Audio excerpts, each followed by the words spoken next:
Alrighty, welcome back to another Wisco Fanatics Tuesday evening. You might notice in one of our squares we don't have Simon. We have Mike Spofford with us. We told Simon he wasn't allowed to come in because Mike was going to be here.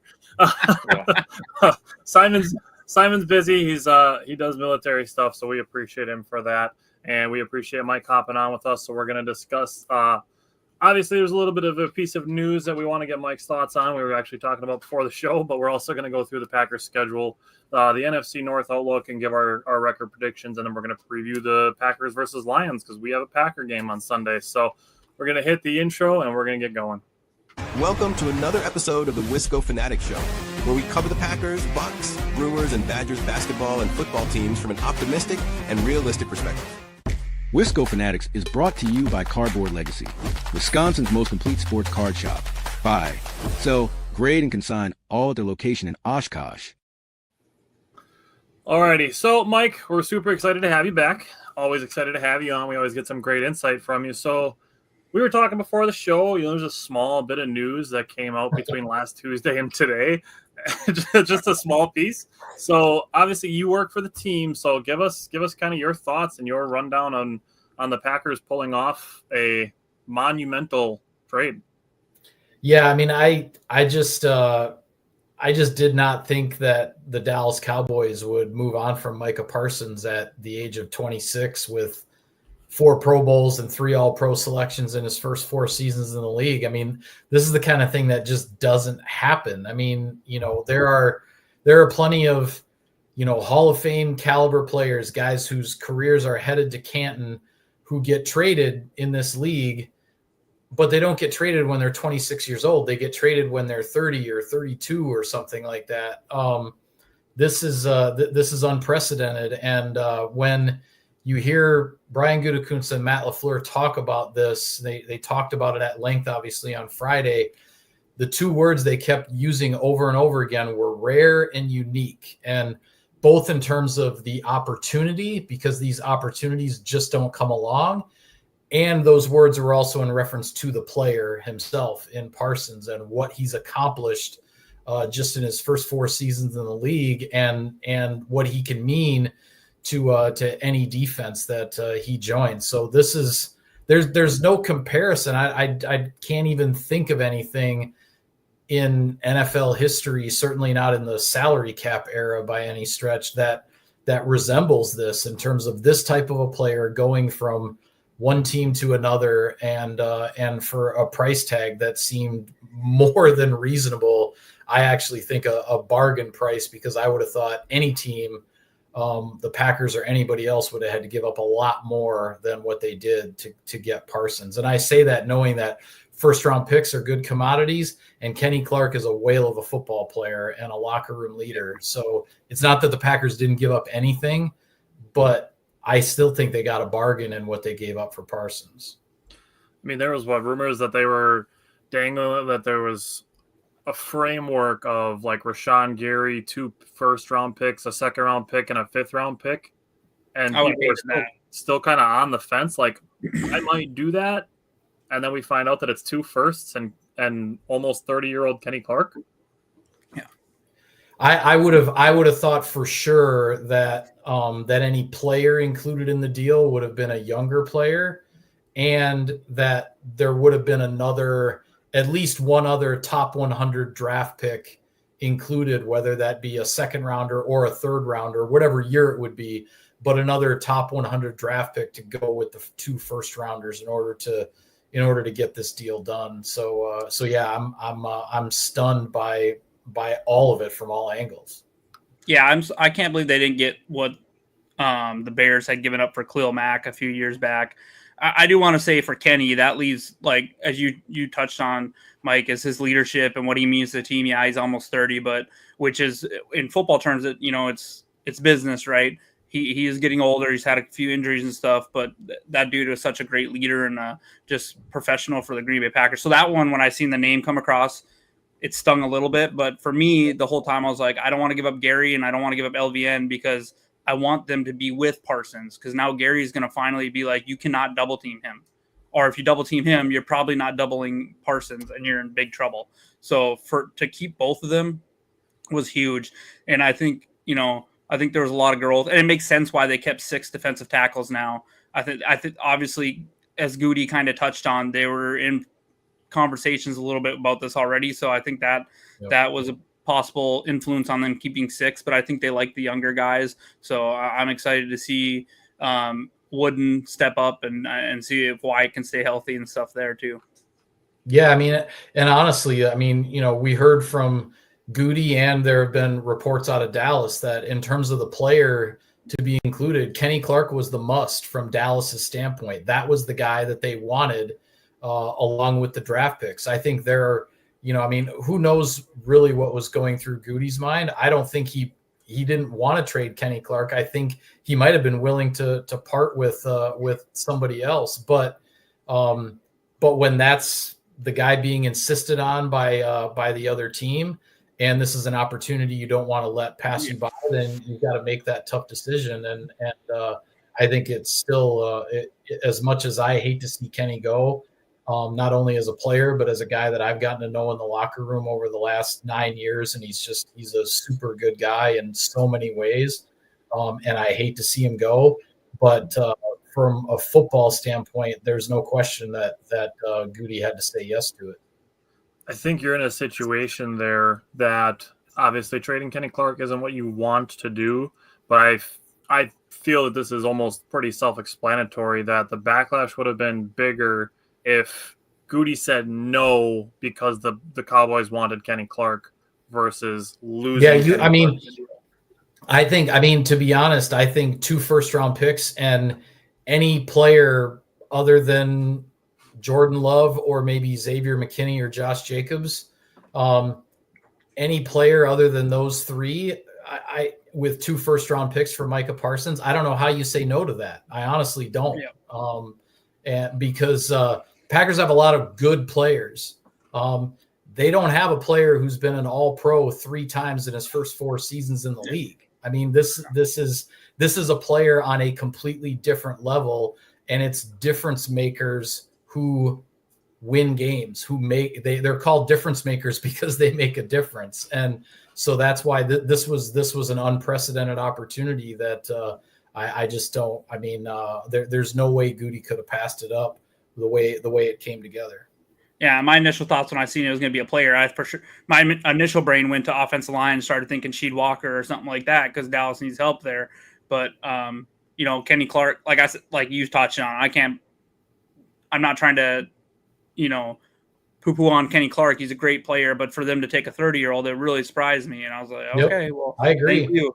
So. Yeah, no, I agree entirely. And you know, I read another in-depth piece today that dug into some things a little bit more from Dallas's standpoint. And I wasn't totally familiar with Clark's contract, but they're obviously getting a very, very good player.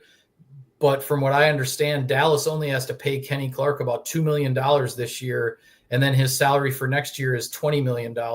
So they can essentially have Kenny Clark for 2 years and $22 million, which is a bargain for a player of that caliber. And if things don't work out with Clark this year, they could actually release him after just paying him $2 million for this year and not owe him anything else. So, because there aren't any more, the only guarantees in Clark's contract were all paid by the Packers. So, so from that standpoint, from a financial standpoint, I get it a little bit more from Dallas's perspective in that regard. They just have so much more financial flexibility while also getting a player that they think can really help them in the middle of their defensive line. So it starts to make more sense in that regard. I mean, and you look at the flip side for the Packers. I mean, we spent the last 2 off seasons talking about now that the Packers have gotten away from Aaron Rodgers' contract and now the things they can do with that financial flexibility. They obviously signed Jordan Love early, front-loaded his deal, gave him a big signing bonus to keep a lot of that flexibility. They've been the youngest and second youngest teams in the league the last 2 years. They were already the youngest team in the league this year, then made a trade of sending out a 29-year-old for a 26-year-old, got even younger, and they have so many guys that are just on either good contracts, front-loaded contracts, or rookie contracts. So they're tapping into that flexibility that we've been talking about for the last 2 years. And if you're going to tap into that flexibility for somebody, why not Micah Parsons? Yeah, absolutely. I mean, and based on the numbers that I've seen, I mean, the cap charges for Parsons the first 3 years here, 25, 26, and 27, are minimal for a player of his caliber. Now then, don't look at the 28 and 29 cap numbers because they'll make you close your eyes. But how this goes. I mean, if things go well with Parsons and heading into 2028, they'll revisit the contract and figure something out. And Yep. I mean, the way things are going in the NFL, I mean, 3 years down the road, the cap is going to be another $45 million higher for every team. So, Yeah. that's why contracts get structured the way they're getting structured these days. Those last couple of years, as they're currently written, are not real. They're going to change in one form or fashion or another. The way it's structured with the very friendly, like super friendly cap numbers from now through 2027, the Packers will be able to do what they want to in terms of re-signing guys and still perhaps pursuing other guys, whatever the case might be. And we all know the list of guys who are going to be coming off those rookie contracts over the next 2 years.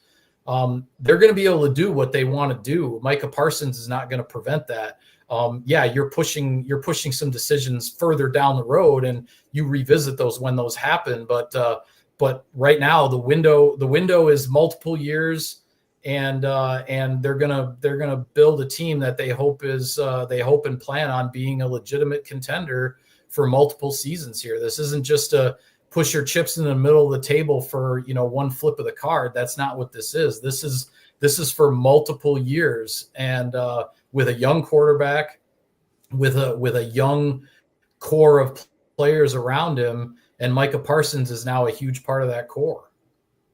And I actually Can I drop that? Go ahead. Real quick. I'm so glad that you worded that the way that you did, because I've been having discussions with other Packers fans over the last week, and they're talking about, oh my God, the cap number in 2028 is insane. The cap number in 2029, we're not going to have any money. I'm like, it is insane. Why are you worried about 2028? We haven't started 2025 season. Let's live in the now, people. Let's enjoy Micah Parsons as a 26-year-old in his prime, one of the best pass rushers in the league right now, before we worry about 2028. Why are we all just jumping to 2028 right now? I'm not trying to go there right now. That means that I'm older. I got to get older tomorrow. I don't want to get older tomorrow, but that's just the way it is. Let's just live in 2025. Yeah, you can't go into it worrying about the cap numbers of every single year of a contract all the way out. I mean, look at Jordan Love's. It's the same thing. I mean, it's how business is done these days. And because all these, I mean, the only thing that disrupted the massive annual increases in the salary cap was COVID. So barring another pandemic and, 2 COVID related football seasons again, like the cap is going to keep going up, and it's going to keep going up fast. So, that's just it. It's the way things are done these days. And you can't look at every single cap number of a contract all the way down the road. You make decisions when you need to make them. Yeah. And I've seen a tweet. I can't remember who tweeted it out, but we've heard a lot about other NFC North teams laughing, how are they going to pay anyone? How are they going to pay anyone? Looking at next year, the Packers are actually in better shape than the 3 other teams in the NFC North, if I'm not mistaken. It was like we're at like -1 point something. I want to say one of them was up to the negative like 30s or 40s or something crazy like that. And I think that was the Lions, and they still have to pay Hutchinson. So everyone roasting us about like salary cap. Salary cap is, in my opinion, is kind of made up. They flex numbers. We have Russ Ball. We'll take care of it. But people freaking out about that, they just need to worry about the fact that we just opened up our Super Bowl window hugely because he might be the best. He's the best player on our team. We just traded for the best player on our team. Yep. So, in my opinion, now granted, yes, Jordan Love's going to have ultimately the biggest impact. Also a great player, and I think his trajectory is very sky high if he stays healthy and everything. But adding Micah Parsons to the team is like you just added the best player that you have on your team to your team, assuming he stays healthy. Yeah, and I tried to point this out in my Insider Inbox column too. I mean, not that you don't want to have first-round draft picks the next 2 years, right? But Matthew Golden Matthew Golden's cap number for this year as a rookie is $3.2 million. And then that goes up steadily every year, the 4 years of his rookie contract, where his fourth year, it's $5.6 million. So the next 2 years, essentially, those cap charges are also part of the equation that won't be there because of what you spent to get Micah Parsons. So, you're not going to be investing as much money in your draft class because you won't have 2 first-round picks, the next 2 years. So that's all part of the bigger picture and the cap equation here that people need to understand. Another thing I want to throw out there is that too many people are getting caught up in what the average annual value of a contract is and not what the actual cap number is. Yeah. So that's part of like the signing bonus stuff. Like that doesn't count towards the cap. So the average annual value isn't actually what their cap hit is going to be. Right. Right. And that's the thing. And the average annual value is what is always used to compare to different players and stuff, right? Because the way contracts are structured, everybody's cap hits are different, at different times throughout the course of that contract. So the only way to compare to other players is to look at the average annual value, but the way the charges come on the cap and when they come on the cap is different for every deal. Yeah, like Jordan Love's average annual value is like 55 million, but his cap hits are only like 40, 42. Yeah. I mean, sorry, go ahead. No, that's okay. Go ahead. Yeah, I was gonna say one other thing. I think that Goody's always thinking in advance too. I think he knows that we're probably not going to be signing Rasheed Walker unless he just has a stellar season. If he plays at left tackle, I'm glad he's starting at left tackle, because even if he's the same as Jordan Morgan, I think Rasheed should start. And the reason I think that is because if he gets a big contract, we're likely picking up a 3rd round compensatory pick. If we don't pay Romeo Dobbs, you might see a 5th or 6th for him, and then you have a player like Kingsley Angbare, who had a really good preseason, but with Baron Terrell and Colin Oliver coming back, you might have another player you're going to pick up another pick with. So I think he knows that he can go get some draft capital if he feels like he needs it, and they're going to get some from comp picks and stuff as well. Because Micah Parsons, he's not going to cost us any comp picks now because we traded for him. So like that's not in the calculation. So I do think we're not going to see anything really for 2026 because we signed some guys and whatnot, and we didn't really lose any high paid players last year. But when we do it this next offseason in 2027, I think we're going to be picking up some picks. Yeah, I mean that's definitely part of the thought process moving forward as far as projecting that kind of stuff, and whether whether they figured out specifically which players are going to be re-signed and which ones aren't. I still think they let things play out and because they they're still looking at development of young guys and seeing where they end up. But the reality is of all the guys that you have whose rookie contracts are expiring at the same time, you can't re-sign everybody. They know that some players are going to go, they're going to get, good money elsewhere. And that's just part of it. So yeah, those kind of thoughts get factored in as well. I think you made a pretty good impression on us when we talked in early March before we were doing all of our draft stuff on specifically the wide receiver position. And I think that just goes to that exact same point, that if the Packers don't re-sign everybody, whether it's Christian Watson and Romeo Dobbs both walk, I think that not only plays into the Matthew Golden pick, but also the Savion Williams pick. The fact that they drafted not only 1, but 2 wide receivers in their top 3 rounds, I think that just kind of goes to show that they're playing more of the replenishment route and let's keep us good route than let's try to hold on to guys for as long as we can. Yeah, I mean, and we just have to see what happens there. I mean, if Christian Watson comes back in the middle of November and catches 10 touchdown passes in the last 8 games of the season or something like that, you're going to think really hard about re-signing him and keeping him around and keeping him with Jordan Love. So that's where I say, like, I don't think decisions have necessarily been made yet, but at a position like that where the Packers have repeatedly now invested draft picks year after year, you I'll go back to the word you used before, Tyler. You create flexibility for yourself. You don't box yourself into a corner in terms of anything that you have to do at a very important position. It's interesting because while the Packers have all of these young receivers and none of them are making a whole lot of money, relatively speaking, to where the receiver market is right now. And they're not going to be able to keep everybody when they come up on their second contract. So it's a position that where the Packers are getting by kind of cheap right now for some really good talent.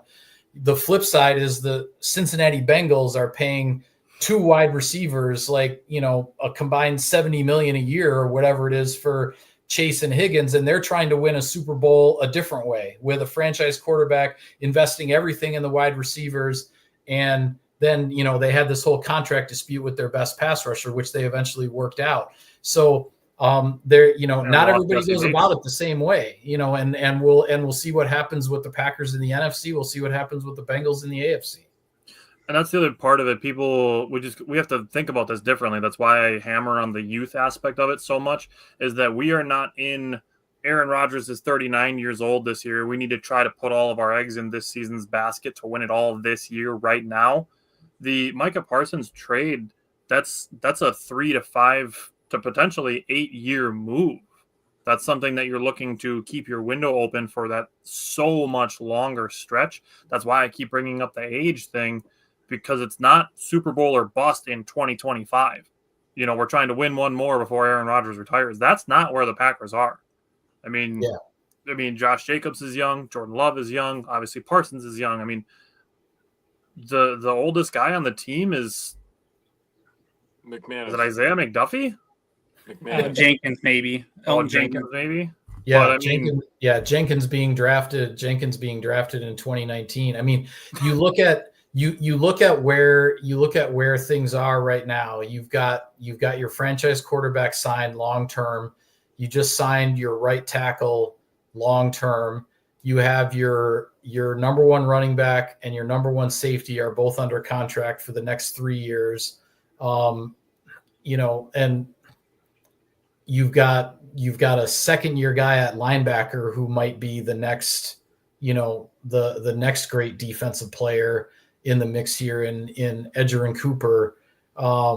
You're going to either re-sign Rasheed Walker and still have a young proven left tackle, or you're going to turn that over to a first round pick down the road here, at that cornerstone position. I mean, the Packers have set themselves up here it's why you have to look at it as, this isn't just some all in move, for 1 year. This is something that is part of a larger picture, and with a lot of young players who are in the prime of their careers, and so this is the opportunity to go for it, not only in 2025 but in the years ahead. Jake's dad said the youth is good, but you do need some veterans. Winning with experience also. He just talked about you can't sign all these young guys second contracts. I mean, some of these guys, obviously, not all of them have Super Bowl experience, but I mean, a lot of these guys have been in the league for a good while. I mean, McKinney and Jacobs just being the 2 free agents that they brought in. I mean, those guys have been in the league for a while. Obviously, guys like Christian Watson and Romeo Doubs played with Aaron Rodgers. I mean, there's guys on here. They're not all rookies, but they are. I mean, again, too, the youth is good, but I mean, some veterans and stuff like that is fair. Yeah, and I'd love to keep Romeo Doubs and Christian Watson. I just don't think we'll be able to keep them both because look at what Khalil Shakir got. I mean, I would expect Doubs to get something similar to that. So that was like 3 years, $36 million or something crazy. I can't remember exactly what it was, but it was a pretty big contract for him. So I love them as players, but I think we will lose them this year. But I think they've done a very good job of setting us up for replenishment with our draft. So.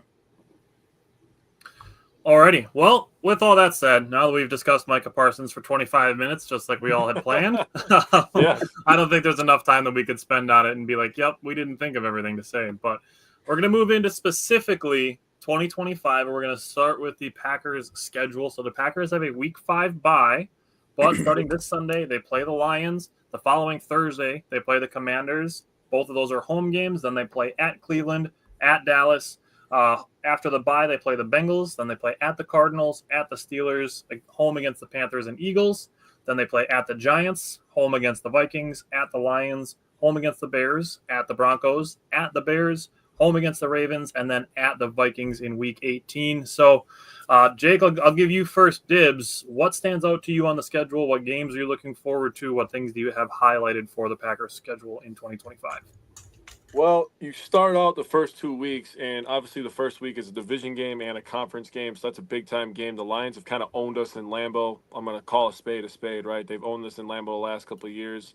So that's a big-time matchup. And now with the Micah Parsons trade, you got Aiden Hutchinson coming back. The thing that you could definitely tell before the Micah Parsons trade is the Lions definitely have a better pass rush. And that part of the Packers defense, it didn't have as much bite as the Lions did, right? With obviously Hutchinson being as good as he is. And, they traded for Marcus Davenport, who's going to, actually benefit from Hutchinson being on the field. He's going to do pretty good with his one-on-ones. You have DJ Reader in the middle over there for Detroit. So that's going to be a big-time game. Then you flip it over. Now you got a superstar quarterback coming into Lambeau for his first ever game at Lambeau Field on Thursday night. That is going to be a huge game that determines the season, I think. Early in the season, not a lot of rest. You're gonna feel all the bumps and bruises from week 1 because that's gonna be a physical game. Then you go at the Browns. Okay, that's probably a win. We could probably pencil that one as a win. I feel like Joe Flacco's not gonna be walking very good after that game, I feel like. And then you go into Dallas, which all Packers fans are just like, wow. We get to go to our second home game. The Packers get 9 home games 3 years in a row now because we get to go to our second home down there in Dallas. And now this game is way more interesting now, right? Yeah. You get a bye week. I feel like 3-1 by the bye week is really good. Like, I'd be okay with that. 4-0 is obviously the goal, but I feel like 3-1 is good. Bengals at home, that's going to be an interesting one. Joe Burrow at Lambeau for the first time is going to be really, really fun. Then you have back-to-back road games. Obviously, the big one in Week 8 is Packers versus Aaron Rodgers, right? That's the first one that I really marked out. I was like, oof. That's gonna be emotional for me because I love me some Aaron Rodgers, man. So seeing him against the Packers, it's gonna be different than Favre for me. Like, I didn't love Favre as much as I loved Aaron Rodgers because I feel like I'm more Aaron Rodgers era. So it's gonna be pretty emotional for me. I'm gonna hear the green 19 from Aaron Rodgers. And he's gonna get us go off sides like once, and I'm gonna be like, damn, that used to be our thing, man. Damn it. And then we play the Panthers. Panthers are kind of up and coming, and at that time, Tet might be back. So that one is a little bit of a trap game for me because you have the Aaron Rodgers reunion, you have the Panthers, and then you have the team that knocked you out of the playoffs. The defending Super Bowl champions coming in on a Monday Night Football. That's the second game where I'm like, it's not just a measuring stick game. That's a respect game. That's where you take respect around the league, in the conference, let everybody know where you stand, right? At the Giants, that's another W, okay? The Giants are terrible. They don't know what they're doing over there. They're a freaking mess. Vikings at home. Jackson Dart's looked okay. But he's not starting, so. By that time, I think he might be. Maybe. That's a good point. Vikings He might at be. home becomes really, really important for the reason that they have to go to Detroit on a short week on Thanksgiving. The back-to-back conference games and that short period of time is massive, especially towards the end of the season. 3 straight division games, too. Yeah. Because then you go to the Bears, which that one, the first meeting with Ben Johnson, blah, blah, blah. He said all this BS. He doesn't know what he's saying anymore. I don't understand why every Bears head coach, every time that they become the head coach of the Bears, has to mention the Packers. Talk about it. I'm not going to say what I want to say, but I have some words. Pandering. It's pandering to the fans.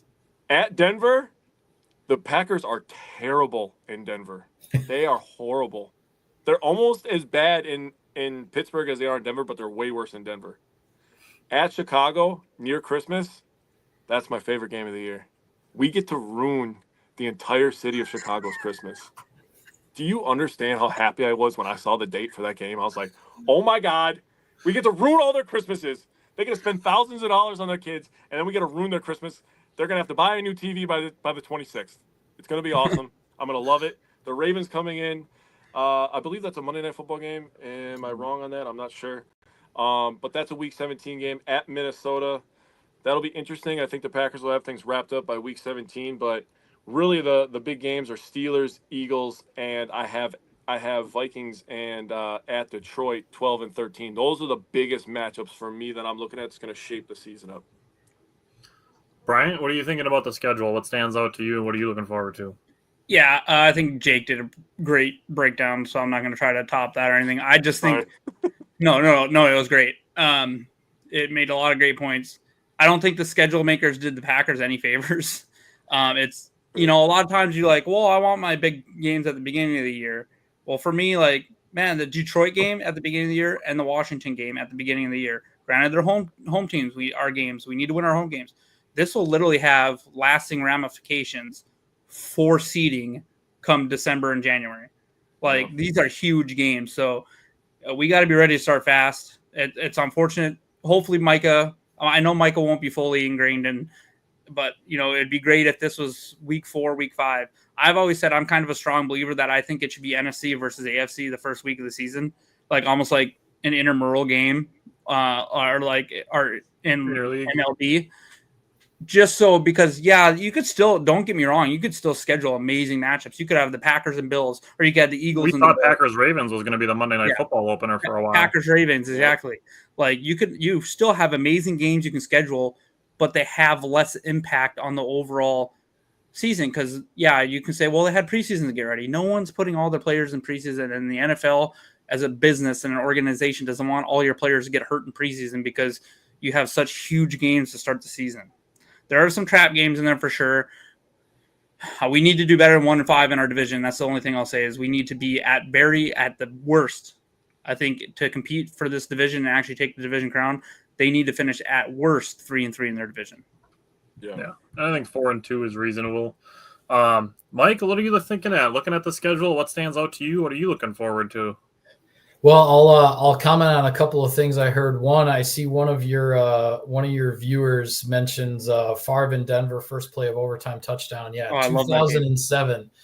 I was at that game. Of course, that was my second season with Packers.com, so I was there for that. The Favre to Jennings on the first play of overtime, and I think to Jake's point about how horribly the Packers have played in Denver, that overtime win in 2007, the Packers have been paying for that since. In the return trips to Denver since, because the one in 2015, Aaron Rodgers threw for 77 yards or something. I mean, the Packers, I think, were undefeated going into that Sunday night game, and Aaron Rodgers threw for 77 yards. And, of course, that Broncos team ended up winning the Super Bowl with Peyton Manning and that incredible defense. We didn't know at that time that they were that good, but yeah, that 2015 game was absolutely one of the most forgettable ones I've ever watched.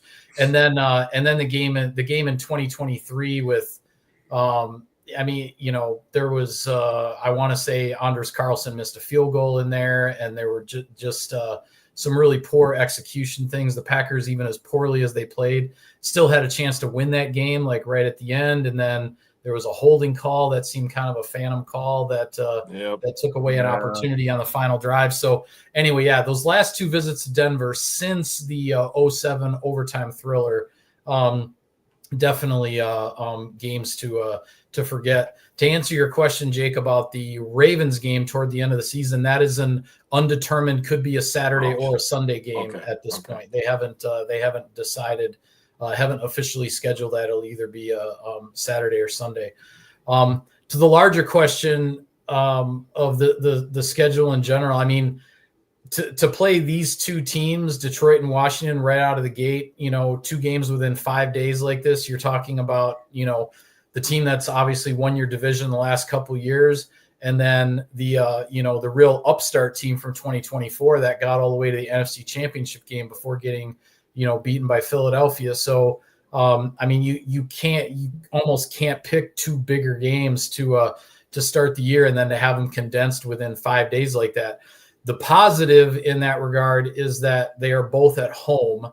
And when I look at the Packers schedule, as tough as this schedule is, when you look at the playoff teams from a year ago, not the ones in the division that you're going to play every year, but your non-division playoff opponents, the Packers get most of them at home this year. You have Washington at home, you have Philadelphia at home, you have Baltimore at home, and I sort of consider Cincinnati, even though they didn't officially make the playoffs last year, but they were the team nobody would have wanted to play if they had gotten into the playoffs at the end of last season.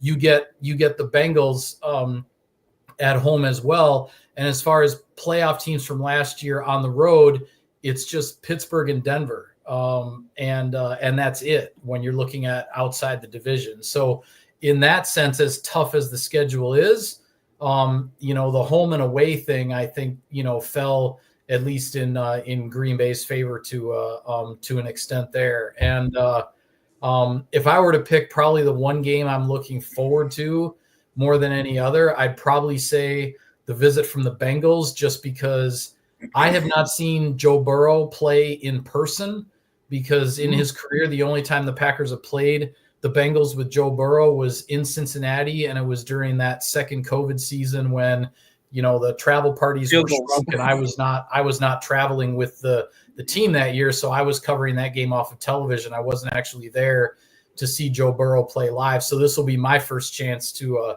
see Joe Burrow live, and I'm really looking forward to that. That's the game that ended up with like 7 missed field goals at the end of that game. Yeah, their kicker celebrated when he missed the field goal. Yeah, it was Crosby and McPherson from that was wild. From Cincinnati, with all the missed field goals back and forth and the overtime and everything else. Ended up going until 4 o'clock. I was covering that one off TV. I wasn't in Cincinnati for that one. So do you remember the last time the Packers came to Lambeau? What's that? Do you remember the last time the Packers came to Lambeau? Do you remember that? You mean game? the Bengals? You mean the Bengals? Oh, the Bengals. Sorry. Yeah, that was that was also an overtime game, if I remember right, and it was the Geronimo Allison. The Geronimo Allison big play that set up Crosby for the winning field goal.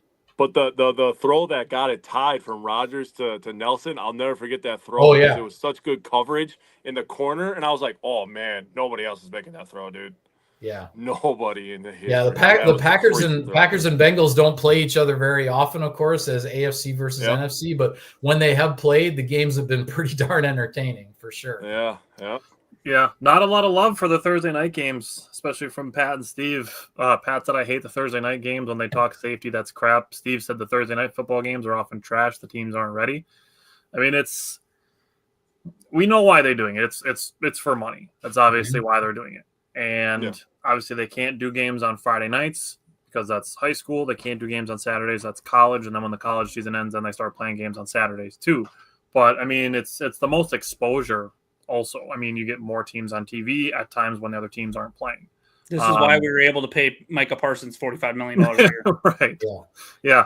Amazon has put a bunch of money into the NFL that's going to help increase the salary cap for the future. Yeah, I think Amazon spent somewhere in the neighborhood of $1 billion for a 10-year contract for Thursday Night Football. I mean, literally, they're spending $100 million a year for one game a week.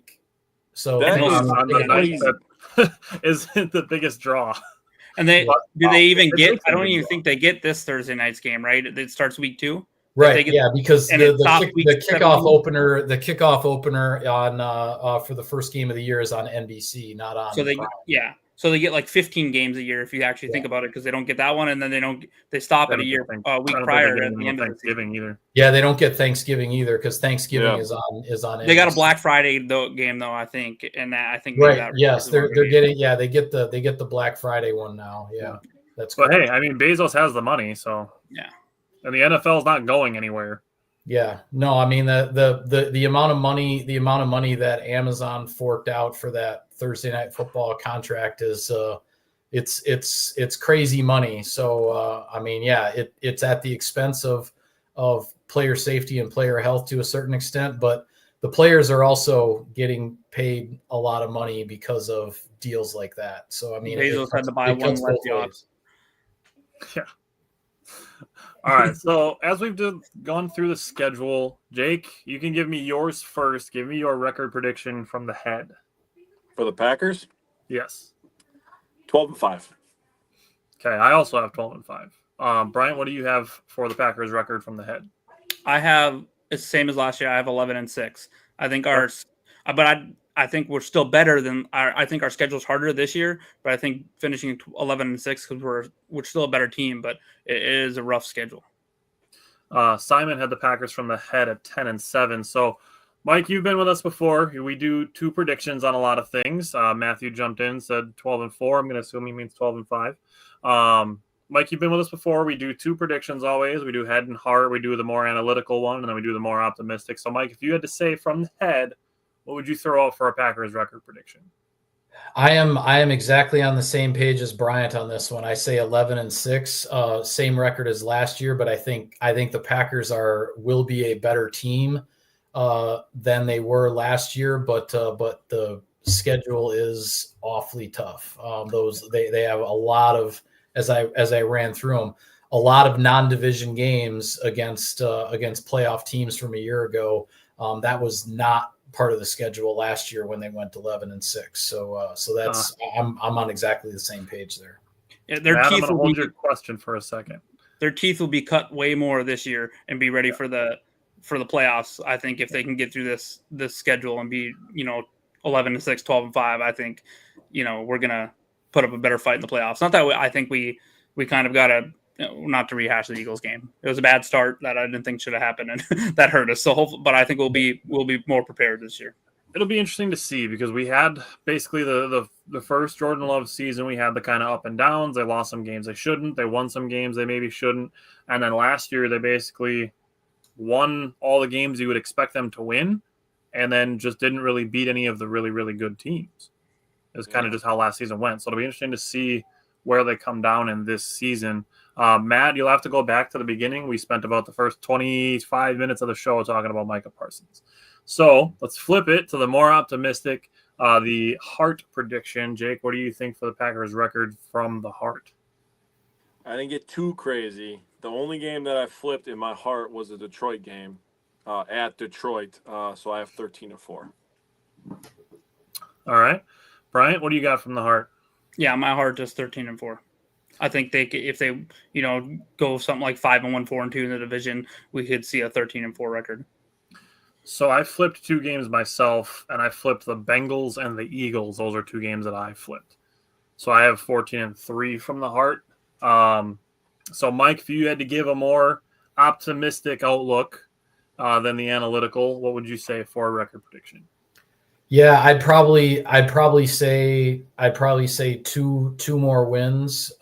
So 13-4. I'm not sure which those would be. I didn't literally in my mind go through every single game to in terms of making that prediction. But I think the Packers are capable of 13 wins, which would be a tremendous accomplishment.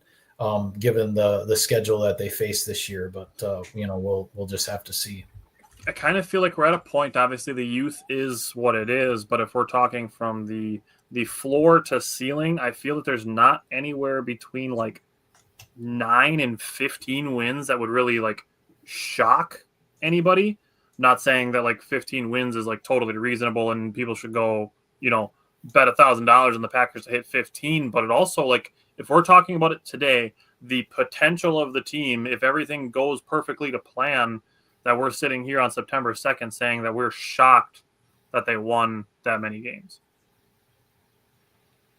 I mean, it's the kind of thing. I look at it as the beauty of the NFL, right? Because we're looking at these games, and I'm talking about the playoff teams from a year ago and how the schedule shapes up, but the game in early November against Carolina. I mean, if Bryce Young starts going off and the Panthers are getting it figured out, that game could end up being one of the biggest games on the schedule and have huge playoff implications in the NFC. And we're not talking about that as a big game right now, right? And and how this goes as well. I mean, with we saw Jordan Love miss a couple of games last year. I mean, what if Jared Goff or JJ McCarthy or Joe Burrow or Jalen Hurts or whoever ends up, missing a game when they play the Packers. I mean, the Packers beat the Chiefs at Arrowhead when Patrick Mahomes missed the game, a handful of years ago, right? So those kinds of things happen in this league as well. They can happen to your team or they can happen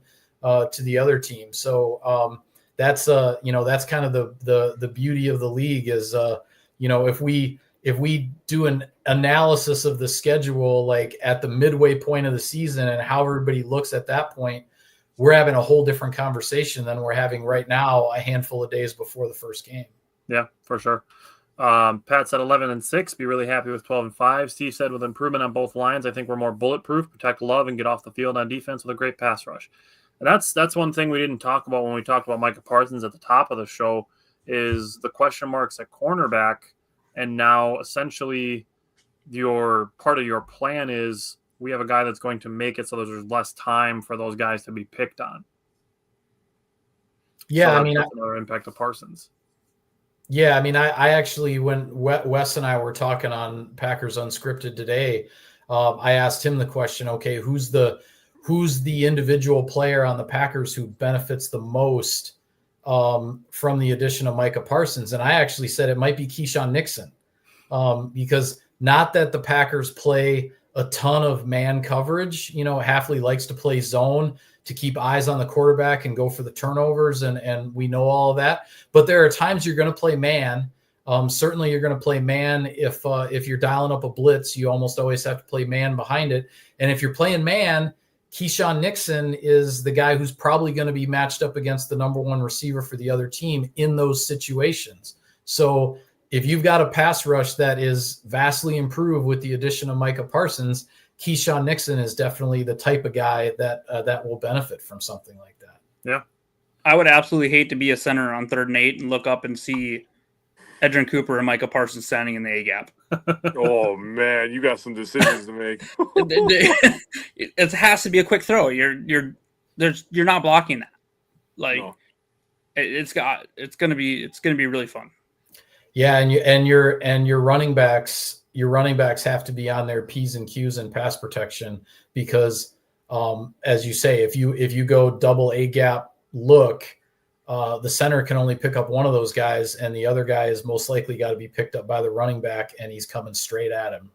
So we might learn some stuff about Jahmyr Gibbs this year. We're gonna learn some things in a few days. Matt, we appreciate it. So let's jump into the NFC North. Kind of, I mean, if we look at it, we can go through, kind of what we think the division is going to look like. Simon had from his head and heart record predictions that he sent me, he had the Lions finishing first, the Packers second, the Vikings third, and the Bears fourth, but all within 3 games of each other as far as wins are concerned, going from 11 to 10 to 9 to 8.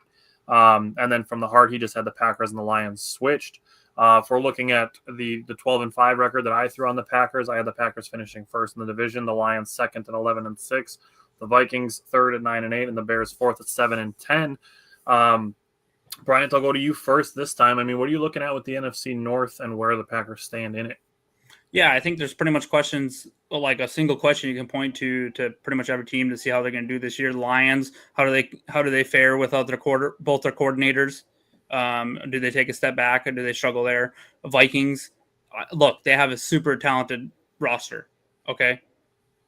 But if JJ McCarthy doesn't step up at least to a certain degree and be able to be a strong game manager, they're not going to be as good as they were last year. The Bears will go as far as Caleb Williams can take him. He's looked good in preseason. That's against a lot of vanilla defenses. Let's see what actually happens when the season kicks off. And for me, out of the Packers, now that you trade for Micah, are they ready to take that step? Have these young players take the step and be true contenders in the North end in the in the conference. So for me, I would think I pretty much have the Lions and Packers right there at the same record. It'll all really come down to division record. We need to at minimum split with them. Hopefully we can go and take another one from them in Detroit.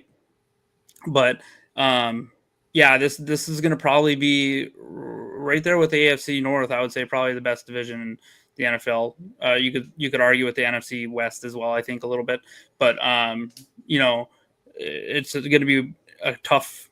We're the black and blue division for sure, one of them this year, and we're going to beat up on each other, but whoever fares best in the division, I think, is going to ultimately come on top. And I think the Packers, with adding the physicality of someone like Nate Hobbs, adding Micah Parsons now, I think they're really ready to take that next step. I think the NFC North is better than the AFC North, strictly just because Chicago is better than Cleveland. Yeah. Agreed. Jake, what do you think about the NFC North? So I did kind of the same thing as Brian did. The new OC in DC for the Lions. That's going to be massive for them. Also, Hutchinson coming off the ACL. He's kind of in a weird spot. He's coming off an injury, but he's also in kind of a contract year where he's trying to get paid. So how does he lean into that? Does he lean into the first couple weeks and try to feel how the leg is doing, or does he just go for it? I feel like it's going to be the latter, honestly, which sucks for us. I was hoping, maybe he would, maybe I'll favor this leg a little bit and I won't be as dominant. But, yeah, I think he's going to be coming after Jordan Love pretty hard. As far as the Bears go, new head coach, overhyped Caleb Williams. Caleb Williams is literally a taller Kyler Murray. I'm sorry that people don't see it, but he's literally just a taller Kyler Murray. He's fast. Kyler Murray is not a bad quarterback, to be fair. Kyler Murray's mid. He's mid. Kyler Murray is mid. There's a lot of really good quarterbacks in the NFL. And by no disrespect do I mean that Kyler Murray sucks. I'm not saying he sucks, but he's mid. And that's how I feel like Caleb Williams is. He just doesn't read the defense as good as people were saying. I mean, this is a guy, I know they do it to every number one overall pick, except Cam Ward for some reason. But this guy's generational. This guy's this. Everybody's generational nowadays. It's crazy. Even Arch Manning was generational, and then at halftime he wasn't generational. He sucked too. So that's just the way the internet goes. As far as the Vikings go, JJ McCarthy's just got to be Brock Purdy. He's just got to be Brock Purdy. He's got to feed all the people that he has to feed. He has the best wide receiver in the NFL. I still think that he's better than Jamar Chase. Yes. He's got, he got Showtime over there. You got Hutchinson over there. They bolstered their O-line. They bolstered their D-line. Kevin O'Connell's a hell of a coach. He's a really good play caller. So the Vikings are going to be tough. Just all hinges on if J.J. McCarthy can play that balancing act of keeping everybody happy and running, that really good offense. And for the Packers, one move that people aren't talking about enough is how much better this offensive line is going to be when Jenkins is full go at center. Getting a more athletic guy at center to get up to the second level, so Josh Jacobs can run over these safeties like he was doing against the Eagles. I still have watched that play probably about 20,000 times since that game where he absolutely just runs over to Jean like he wasn't even standing there while getting tackled by another human. I'm like, how do you even do that, bro? That's insane. But Packers and Lions are going to be fighting for this division. I think the Bears and Vikings are going to be fighting with each other for that third place, and Detroit and Green Bay are going to be a clash for this division for a long time coming because Detroit's got a pretty young roster too that people don't really realize. So adding Micah Parsons made the Packers younger, but also gave them the bite that they needed on defense. So it's going to be close. I have the Lions being around that 12-5, 13-4, even with the new coordinators, because Jared Goff's pretty good too, even though I like to talk a lot of shit about him. Your dad's here to correct you on the Hutchinson injury. It was a broken leg, not an ACL. Yeah, shit. But he said that it's stronger. Steve said Detroit losing Ragnow is huge. Let's see how they manage Micah in the A gap. They lost another offensive lineman too, and I can't remember who the other one was. Did Glasnow go somewhere else? Was he with Detroit? I think one retired. Well, no, that was Ragnow. Yeah, Ragnow retired. I forgot to look up who the other offensive lineman they lost was. Was it that freaking skipper guy, that 70 dude? Who they always Dan, their sixth man, Dan Skipper. Yeah, he's not there anymore. Steve said Zietler. It might be him. That's you guys both mentioned them losing their two coordinators, Ben Johnson to the Bears and Aaron Glenn to the Jets, but they also took some of their position coaches to be their coordinators as well. So they didn't just lose their two coordinators. They lost like 6 coaches in all, when you consider the guys that went with Ben Johnson and the guys that went with Aaron Glenn to New York. So, Mike, I don't know what you're thinking as far as the NFC North is concerned, if there's anything else you wanted to point out. Yeah, it's interesting because like a week ago at this time, and really for the bulk of the offseason, my thought on the NFC North is that the Packers are the one team with the least amount of change, the least amount of transition, because Detroit's got the new coordinators and their center, retired, and the Bears got the new head coach and they got, 3 new guys on the interior of their offensive line. They went out and spent for a bunch of free agents. And then the Vikings, of course, are starting over at quarterback. And the Packers were the team that, really, wasn't going through any kind of a change or a transition. And now Micah Parsons is in the mix. So like the whole division, like every team in this division has literally like a major change, happening to their team. And they're all different, but it's a major change for every team heading into the new season. So that part makes it, incredibly intriguing. And especially when it was the best division in football last year, now heading into this year, I think the Lions are going to be extremely difficult to knock out of that top spot. I mean, they've won it the last 2 years in a row.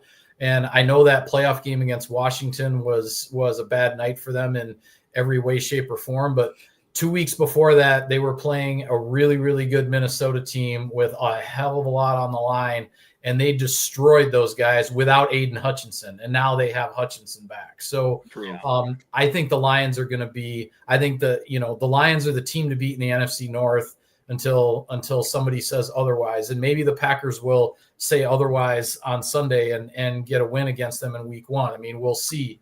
But in that regard, yeah. Then after that, I mean, I expect the Packers to be in the mix. The biggest question mark in terms of the changes to me is the quarterback in Minnesota. I mean, you just never know in this league how a young quarterback who hasn't played is going to function in his first year, because it's not going to go smoothly. And, when bad stuff happens, because it will, how will he react to that? How will the team react to that? Because 17 games is an absolute marathon. And so to me, the transition in Minnesota to the new quarterback is the great unknown. It's the biggest question mark, even a bigger unknown than a new head coach in Chicago and 2 new coordinators in Detroit. So, but it just, I think it sets up for an incredible division race and a lot of intrigue and a lot of great storylines. And I think come December, when everybody's looking at, the playoff picture and who's in what spot and who's still in the hunt and everything, I think we're going to see potentially 3 NFC North teams in that mix again, come December, fighting to get into this thing. Yeah. Jake's dad said, I think the season really hinges on how Love plays, and I would add in Love's health. He said he needs to win a couple games. Defense should be better. Have the running game. Golden should help him. I mean, there's plenty of things to like as far as the skill position players are concerned on offense. And we're going to get into that now as we kind of jump into our Packers-Lions preview, the last thing that we're doing tonight. So starting with the defensive side of the ball, Jake, what are you looking for from the Packers defense? So I got a few things that I'm going to talk about. I'm going to hone in on the topics that I'll be covering. So first thing is the pass rush, right? That's going to be something that's going to be the biggest change this year, obviously from last year to this year. When you add one of the 5 best players in the NFL, and I'm talking like everybody healthy, everybody playing as good as they are, Micah Parsons is one of the top 5 players in this league. He is an absolute game wrecker. He can guard everything. He can guard options. He can guard the run. He can defend the pass. He does everything. Micah Parsons is just going to make everybody better. And I was looking up some grades, and yes, these are from PFF, so take it for what you will. If you don't like it, you don't have to like it. Don't shoot me. I'm just a messenger. He got a 90 grade as a D end last year, a 91.6 grade as a pass rusher, which was 4th out of 210 qualified defensive ends. And he was a 65 grade against the run, which was 72nd out of 210. Compared to all the guys on the Packers. So the leading sack guy on the Packers was Gary.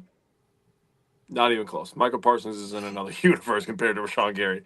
In terms of hurries, Michael Parsons is in another universe. Now, obviously, this is going to make Rashawn Gary look all-worldly because he's going to have one-on-ones all day, and he's going to beat a bunch of left tackles and right tackles like a drum all day, and I'm going to love that. I feel like my expectations are a little too high. I'm expecting the Tennessee Titans game 17 times this year. It's not going to happen, but that would be sick. In terms of, we're not going to have 107 sacks or whatever. Yeah, right. The Packers tied for 4th with third down conversions per game at 4.4. They averaged 12.2 third downs per game against them. That was tied for 5th with Pittsburgh. If they continue on the route they were on last year, they were 7th in the NFL at 36% conversion rate. I'm good with that. If you go up to 32%, first in the NFL was Detroit last year. If you sit around that 36 to 32%, you're going to be successful. You're going to get your offense back on the field, more opportunities to score. In terms of the red zone, now I got these off of teamranking.com. So when they do red zone scoring, they do touchdowns only, and they allow touchdowns on 57% of red zone trips, which was 16th in the NFL. Now, the last 3 weeks of the season, they were at a 44% success rate, which was 4th in the NFL over the last 3 weeks. If they hold that success rate of 44% for the entire year, they'd have been tied for first. So let's just do what we were doing the last couple of weeks, and we'll be really successful in the red zone. Less points for them, more points for us equals more wins. That's all I got for defense. Other than that, the corners are going to be much better because the pass rush is going to be better. So you brought up Micah Parsons. Obviously, it's a big discussion point. I'm curious, and Mike, you might be able to give us some insight on this. Is maybe Lucas Van Ness playing interior on the D tackle position at all? The depth is there as far as defensive tackle is concerned. I mean, Devontae Wyatt, Carl Brooks, Colby Wooden, Nazir Stackhouse, Brinson. Goody brought in a lot of depth, and he said guys like Brooks and Wooden deserve more reps based on the way that they've played the last couple seasons. And, you know, it's just all of the things that we heard all summer was that Lucas Van Ness is primed for a breakout. So, Mike, I guess I don't know if you have any thoughts on that, if they're going to try to use LVN, you know, maybe potentially on the interior a little bit just to get him on the field a little bit more, or if they're going to use him as just the guy to spell Parsons and Gary. Yeah, I mean, I think that's a really intriguing option. We've heard sort of hints and suggestions about Van Ness kicking inside, you know, maybe on third downs or certain situational packages. We haven't really seen it, but it's sort of always been out there as a possibility, as an option. And maybe now with you know, with Parsons in the fold, and you know, for the most part, you're probably going to want, you know, Parsons and Gary obviously being, you know, the guys on opposite edges to, you know, to where you're trying to strain that offensive protection, you know, laterally, to have those guys coming from opposite ends, that you know, on certain third downs, certain packages, you know, Van Ness maybe does kick inside and come after the quarterback that way. So I'm interested to see it, but until I see it, I don't know how serious the Packers really would be about that. It's hard to say. I do want to just make one other point, because the Steve, who sent in Zeitler, I was looking it up quickly on my phone. He is correct. Kevin Zeitler, the former All-American from the University of Wisconsin, was a starting guard for the Lions last year. It was his only year in Detroit, and he is now in Tennessee. So I had mentioned Graham Glasgow. That's what it is. I had mentioned Graham Glasgow. Glasgow is still with Detroit. He did not leave. It was Zeitler who left. He just played the one season with the Lions, and he's now with the Titans. So good pull by the viewer there. Yeah, and real quick on that, I will say there is plays on tape where Micah Parsons is lining up on the inside. So sure, he's everywhere. So it's just going to be crazy because you can put him at off-ball linebacker, edge, inside. It's going to be real. I really am looking forward to seeing how this develops over the next 17 weeks of the season. On the same subject, he can stand up, he can stand over the center, he can put his hand in the dirt. I mean, the big thing that Simon had as far as Micah Parsons was concerned is just how Hafley can use him as a Swiss Army knife, because he can do he can do everything. So, yeah, and I think there's going to be an evolution on a process to this, right? Like, I don't think in week one here on Sunday against Detroit that we're suddenly going to have all this film of Micah Parsons lining up in all these different places like right away. But you know, give it a month or two, and you get into the November and December part of the schedule, getting into the stretch run where Parsons is, you know, he's gotten fully incorporated into the defense over time. Then all of those options become available. So, you know, there needs to be an understanding that there's going to be a process and an evolution to this. I would say the very earliest that we could probably see some of that that variation would probably be week 5 after the bye. Potentially, yeah. Brian, is there anything you wanted to add that you're looking for from the defense on Sunday? Yeah, so the topic I'll be covering for the season, and again, is linebackers and tackling. And for the linebackers, even before the Micah Parsons signing, I was very interested to see where the snap count starts with the shares, especially between Isaiah McDuffie and Tyron Hopper. How soon does Hopper start getting on the field a little more than McDuffie? Is that going to start? Does the Parsons, signing change that? Are they going to use Parsons at all? Off-ball linebacker. I guess that's all things we'll have to learn. But against Detroit specifically, we're going to need the speed of Quay Walker and Edgerrin Cooper to show up on the edges, because if Gibbs gets to the outside, which he will, when he gets to the outside, I should say, we need to be there to get him down, because if he gets out to the outside and gets an edge, that's where he can make some hay. Same with Amon-Ra St. Brown out of the slot and stuff. He takes, he likes to take those quick slants and run for a while. We need to have those linebackers ready to shut him down. Those two players are, if you can shut down Gibbs a little bit and Amon-Ra St. Brown, you're in good shape. And then lastly, if Edge Cooper I had him before we signed Micah Parsons. I had last week, my bold prediction for the season was that Edge Cooper is going to be an all-pro player, second team, maybe first team all-pro. I think he's that good. I think the league's about to find out.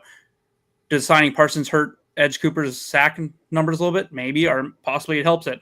So I think you're going to see some up the middle blitzes against Goff using Edge Cooper, because how do you beat Goff? What did we do a couple of years ago when we stomped him on Thanksgiving? We pressured him like crazy. He turned the ball over a lot. So I think you're gonna want to create a lot of pressure against Goff and make him uncomfortable. And I think linebackers will be key in holding contain on the edge against those two big players, and then hopefully pressuring Goff. Steve said, could LVN Gary Parsons be on the field with Parsons as a Sam backer? Mike, I don't know if you want to potentially answer that question and let us know if there's anything else you're looking for from the defense on Sunday. Yeah, I mean, it's hard to say. Like I said, with Parsons, they're going to give him, a specific portion of the playbook, a specific role, in the early games. And they're going to build on everything he can do. Can he line up at certain times down the road, like as an off-ball linebacker, and almost be like another Edgerrin Cooper in certain packages? Yeah, I could totally see that. I don't see that happening right away, but I could see that happening down the road. I mean, as far as the defense specifically in this opener against the Lions, I mean, I'll be honest with you, Kenny Clark is gone. If I'm John Morton, the new offensive coordinator for the Lions, and don't call him Johnny Morton because that's not the same guy. If I'm John Morton, I am testing the Packers' run defense with Jahmyr Gibbs and David Montgomery as much as I possibly can in that first game, and absolutely, building everything in the passing game off of the play action for Jared Goff, which is where we know he's at his best anyway. He is not at his most prolific when he is doing straight drop back. When Jared Goff has the running game going, and then he's doing the play action with like the little rollout stuff, a little bit of movement stuff with the pocket. That's when Goff gets into his rhythm and is absolutely deadly. And not that, they weren't going to test the Packers run defense regardless, but that could, some of those running plays with Gibbs and Montgomery might have a few extra stars on the call sheet with Kenny Clark not in the mix anymore. Yeah. Brian, are you looking for anything specific on special teams? Yeah, I think this is the first year I'm coming in a long time that we're coming into this season, and I'm like, I think we could have a top 10 special teams unit again. So William and McManus have been, they're hitting the ball so well. All you hear is spring training is, I listen to Andy Herman a lot. He says that when Whelan hits a punt, it's not natural. It almost like pauses midair and just stays up there for long. And I'm sure Spoff has probably seen this at practice. So, that dude is just booming punts right now. So he's going to be huge for flipping huge for flipping the field position in this game. And then McManus, we can't afford to leave any points on the field. And I feel a lot better with McManus trotting out there. He was spectacular. He had one, I think, family night or something, or not family night, but one bad, practice with, who was the joint practice with that we had a really really bad during practice. He missed a couple kicks. That was it. Other than that, he was something like, 58 out of 62 or something crazy. I can't remember the exact number. And then lastly, who's going to be returning for the kicks? If Nixon is back there, is Detroit going to kick him the ball and give him a chance to return? Or are they just going to say, nope, I don't want to play with that, so go ahead and go to the 35? So, and if Nixon breaks a big one, do they kick it to him again? I don't know. I guess we'll find out. So I think he's a serious. If I know he was upset with the Eagles game, I'll take this to my grave. He fumbled the ball, but he recovered that. It got ripped out in a pile. He was critical of himself after the game, said he didn't want to do it anymore. I think he's probably changed his tune a little bit. We'll see if he's returning. I do think there's a really solid chance that McCole Hardman gets a practice squad call up and he's returning punts this week. So I think that our special teams has a chance to be a serious factor in a good way for us versus what we've seen in the last several years. The initial depth chart had Nixon returning kicks and Reed returning punts. So Mike, I don't know if you have any thoughts on as far as returning and special teams go. Yeah, I mean, I think what Brian said, the possibility of like Hardman getting called up from the practice squad to return punts, I see that as a distinct possibility, especially with Jaden Reed still dealing with that foot injury and whatnot.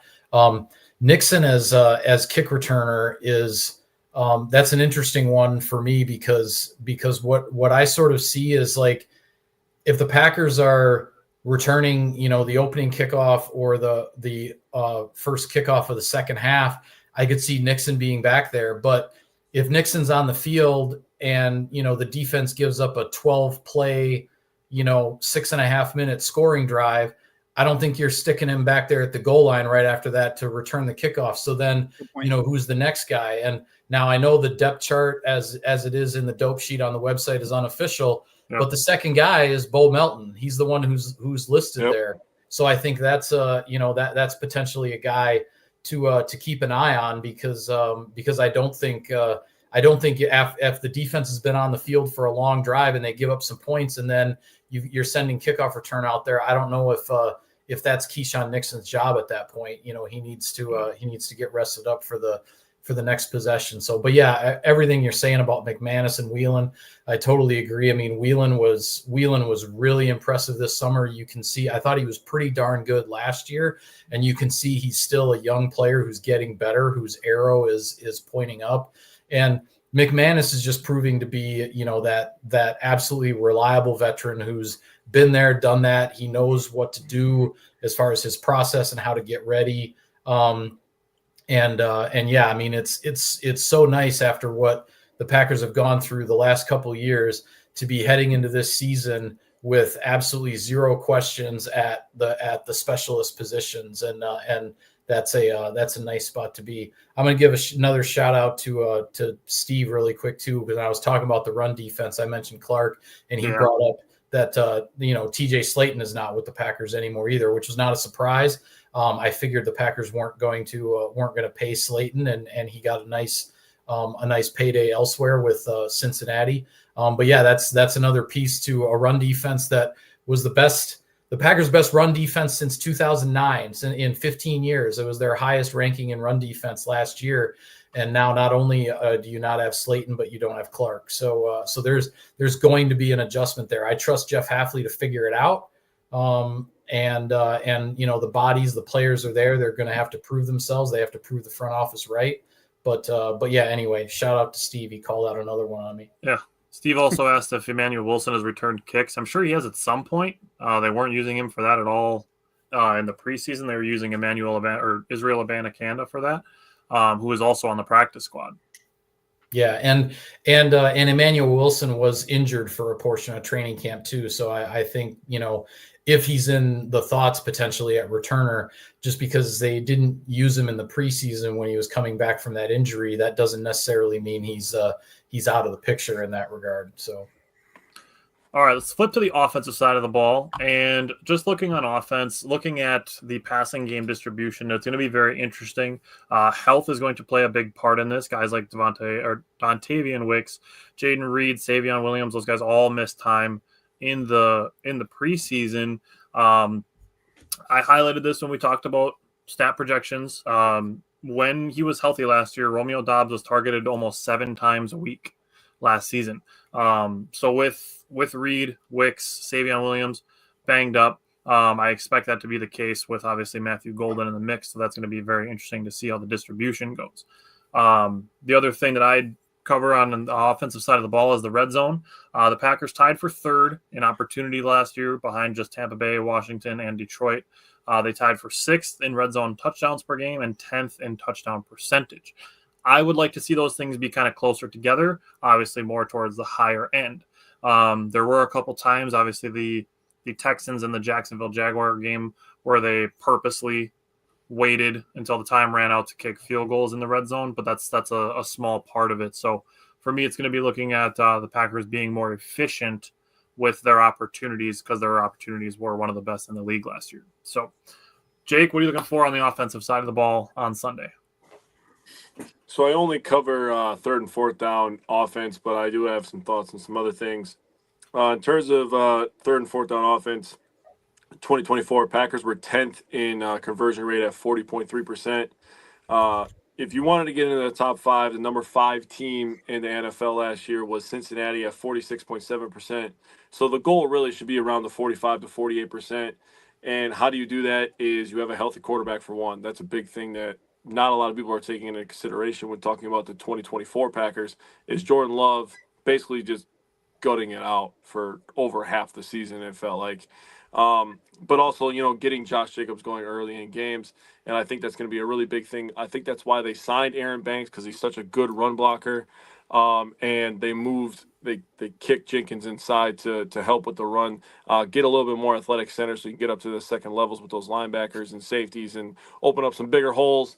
But that's the point I wanted to get to is the thing is, Mike was talking earlier, and that's a really good point about how Detroit's going to try to test the Packers' run defense.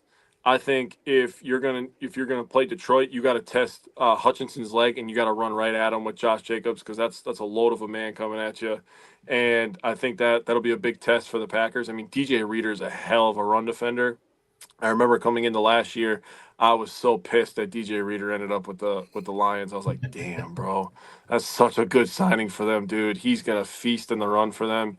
But getting we got to throw Josh one Jacobs other name going, out there just because we've talked about the Lions' defensive line a handful of times. Ali McNeil is really underrated, also. Yeah, he's a pretty good. He's not underrated anymore. I think if you would have came into last year saying he was underrated, I would agree with you, but not anymore. I think everybody knows who McNeil is now because the Lions have been on national TV plenty, and a lot of people know all the big name players on there. Yeah, and McNeil was a big piece that was missing for them when he was hurt late last year too. They definitely missed him when he was not in the lineup. Yeah, he was a big name. You got to get Josh Jacobs going because I feel the same way that you said about Goff. I think Love is better in the play action as well instead of a drop back passer.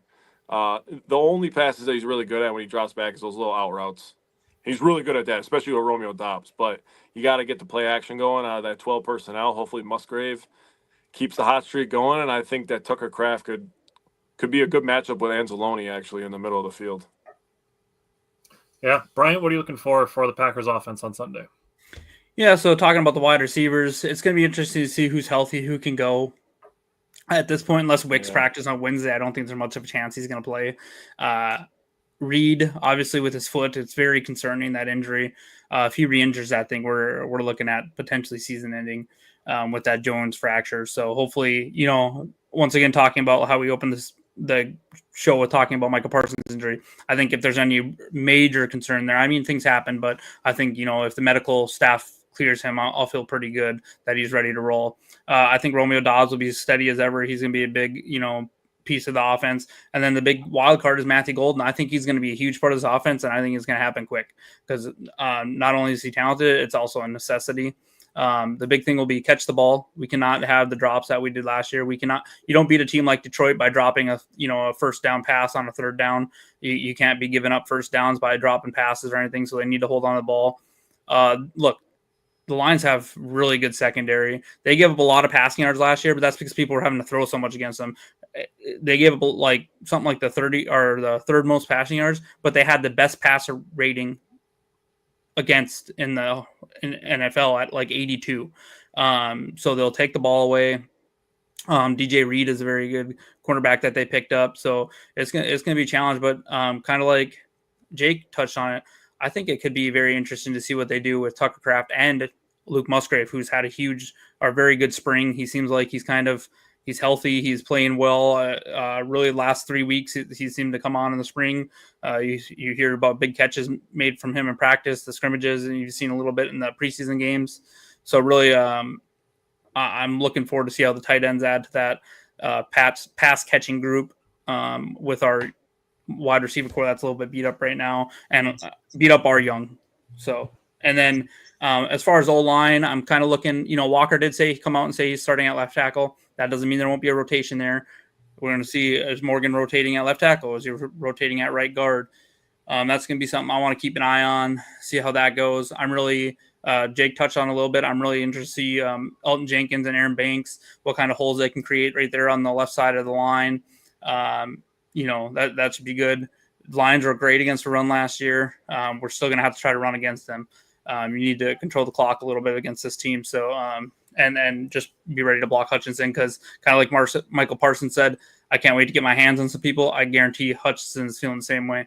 So, yeah. So, yeah, Mike, I mean, we talked about a bunch of the health of the wide receivers and stuff. The role of Kraft and Musgrave. What are you looking for from the Packers offense on Sunday? Yeah, I mean, specifically against Detroit, I mean, where it starts for me is how are you going to handle Hutchinson? Because I mean, I remember, I think it was the 2022 game that was in Detroit, so it was the year before they played Detroit on Thanksgiving. I mean, Hutchinson just almost single-handedly won that game because the Lions offense really didn't do much at all, and but the Packers couldn't do anything because they couldn't deal with Hutchinson. So. That is the biggest piece of this to me, but yeah, I'm really curious, Kraft and Musgrave on the field together, what does that mean? And then, we've seen over the last couple of years, we've seen this evolution of the offense, the passing offense to where, when you had Devontae Adams, you're gonna feed that guy, you're gonna scheme for that guy. I mean, all those things, and you had the quarterback who had the telepathy with him and everything else. But then since Devontae Adams left, it hasn't been like that at wide receiver. We know it's been very much a group and a committee kind of thing. And you just wonder when you have some of these guys who have been dealing with injuries. Christian Watson won't be back on the field just yet. To Brian's point, how quickly does Matthew Golden become, a reliable weapon in this offense? And then does that change the whole dynamic at wide receiver if he proves early and often that he can be that guy? So that's the really curious thing. And I'm not saying that that's going to happen against Detroit or that it's going to happen right away. But, again, halfway through the season, we may be having a completely different discussion about where the Packers are at wide receiver and what this passing offense looks like, because Matthew Golden, from everything that I've seen through OTAs and training camp and everything, this guy looks like the real deal. All righty. Oh, yeah. Bryant, I know you touched on a bunch of them right away, but just the injury designations that we're looking for on Sunday. Yeah, Jenkins, Banks, who both had, if I'm not mistaken, practiced on Monday. Reed, Parsons, who we've talked about the back, and then the Wicks. Those are the main ones I'm kind of keeping an eye on. Yeah, I know Zane Anderson came back. There's a couple other people that were on that injury watch list. Sorrell came back as well. But I was more so focused on players that I think are going to have a big impact in this game, and those five are, big players. I would be a little surprised if Wicks plays, though. He just hasn't practiced in so long that I'd be pretty surprised. Oh, I'm sorry, McKinney as well. But he had started to come back as well. So, all righty, Jake, what's the weather going to be like? All right, so don't shoot the messenger again. This is from the Weather Channel, okay, people? This is the official Weather Channel here. They say a high of 64 degrees, generally sunny despite a few afternoon clouds. Winds at 5 to 10 miles an hour northwest. Nighttime, there's a low around 40, mild wind. So it's going to be cold. Nice. That sounds like some good fall Packers weather. It's cold. Yeah, out. that sounds I'm in way North Dakota better right than now, the and I was game just last year. outside. I'm in North Dakota, and obviously, and I just walked outside, and this is the weather that's pushing towards you guys, I think. And the wind was whipping, and with a little bit of rain and overcast, and it was like 50-something degrees, and it felt cold after this summer. So, Yeah, Football summer's weather. over. Scott, we're really close to doing our score predictions. So looking at it, Jake, who is your X factor? So my X factor is Zach Tom. Actually, we've talked about the Lions a bunch, and the one guy we keep bringing up is Aiden Hutchinson. So I have Zach Tom as my X factor because he's got to stop that guy, and he got paid, so we're paying him to stop that guy. True. Brian, who's your X factor? yeah, I touched on it very briefly, but I think Edge Cooper. I think if he can help shut down those runs, or if he can help support the run up the middle where we lost a couple players, or he can get some pressure. He's kind of. People are going to have to focus on Micah and Gary, and all of a sudden they're going to have to start to forget. I mean, it's going to be a trouble in the front seven here for people, and because Edgerrin Cooper is a monster, so he is my X factor for this game, and I think he could make a game-changing play for us here. So mine is Matthew Golden. I'm very, very interested to see. And again, Mike said the depth charts are very unofficial, but Matthew Golden is listed as a starting wide receiver alongside Romeo Doubs. And then Jaden Reed is the other one that's listed there. But if Jaden Reed's banged up, does that elevate Matthew Golden to, quote, wide receiver 2 as far as the Packers are concerned and as far as Jordan Love is concerned? So it's a situation where Mike said, we might have to be seeing, how it looks in the middle of the season. But as far as week 1 is concerned, we might need Matthew Golden to kind of grow up really quickly, even if it's just for 1 game, 2 games until, the other established guys are back and can help out in that department. So, Mike, if you had to pick an X factor for Sunday, who would you pick? Well, I'll start by saying I like all of your picks. Zach Tom, Edgerrin Cooper, Matthew Golden. I think those are all really, really good picks for X Factor. So to pick somebody different, I will go with Luke Musgrave because we've been waiting. We've been waiting for Luke to get a stretch of good health to really get incorporated into the offense and be out there with Tucker Kraft and present challenges to defenses that maybe are a little bit different. So I'll go with him for an X factor in this one. Yeah, it'd be interesting to see how his footwork looks. That's one thing we've seen a lot of too, is how he's bringing the ball in and how he's having his feet moving while that's happening. I think he's going to be able to stretch the middle of the field up the seam. I'm excited to see this. If he can stretch the field up the middle of the seam and you start getting Matthew Golden running crossers, where if he gets the ball in his hand at full speed, he's going to create some yak. It could get pretty fun for the Packers offense here.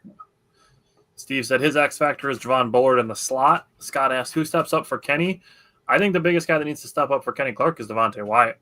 I talked about him a lot last season, about how the Packers defense was much better in games when he was healthy.